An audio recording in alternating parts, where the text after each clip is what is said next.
TikTok, let me give you the #1 bass fishing tip I got for you in 35, maybe almost 40 years of solid bass fishing.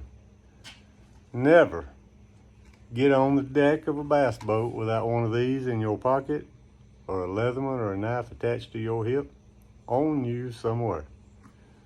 And why is it important?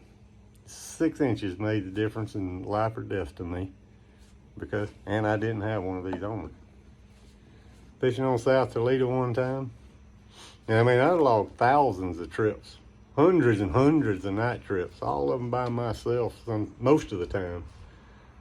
Fishing behind the South Islands out in Big Toledo, that's big water. It gets wind, bad wind. Fishing 35 foot of water at DD22, deep, dredging. Catching good fish, but I hung a trot line.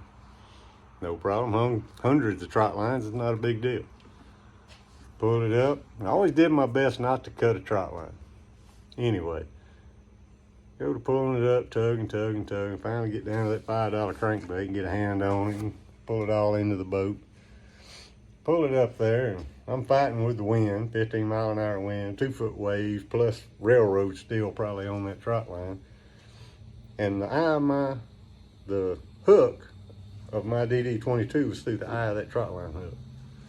So I pinched the hook, I go to working with it, finally get it loose, and the euphoria of having it plop loose, I relaxed. And when I did, I let go of that trot line hook and it shot through that finger. Point stuck out that fingernail. And when it did, of course, I went to give it some relief. So I went off close to the bow of the boat, and then the weight hit, and then the wind and the waves hit that boat, and it all drug, and right up on the end of the bow of the boat I went. And before I realized it, I'm watching the trolling motor go by, and I hung on to it. And I'm drug out to my ribs are on the peak of the boat, and the rest of me is out over the water. And right there, I knew I was a dead man if I let go of that trolling motor. So I didn't. I held it, hung by that finger. Now, I prayed that it would rip through that finger, just rip it off, rip the tip off. I didn't give a shit. I wanted it off, but I wasn't coming off of that boat. And it wouldn't rip. It wouldn't tear. It wouldn't pull out. So I had to pull that 21-foot Triton to that trot line and then slide back up on the boat and get a better hold on that trolling motor.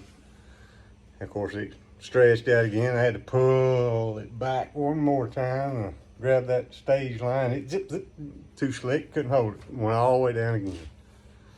Third time I pulled, and this time I pulled as far as I could, just wishing it would rip out of my finger, and it wouldn't.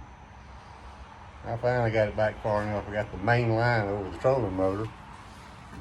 And the only thing I had to cut that steel was a pair of pliers back there at the console of that boat. And it was a long ass 21-foot bass boat when you're hung up and need something way back there. So I had to drag them pair of pliers with my feet up to me and get a hand on it. Cut the line off. Of course, then I had the hook still through my finger. With the adrenaline going, I went ahead and popped it on out far enough. I cut the end of it off and pulled the hook out. And I rode all the way back to mid-lake where I had landed with my finger in the air and thanking God for the pain in it. Because he taught me the lesson. Don't never get on the deck of a bass boat without one of them you can get too easy. It's life or death. In fact, within a day of me hanging up on that trot line and getting loose, another man was dragged into the water, and they found him about a week and a half later. Same thing. Trot line hook went through him and drug him into the water. It ain't always about success catching a fish. It's about success getting your life back to the bank. Take precautions. Have a knife with you. Good luck. Catch some.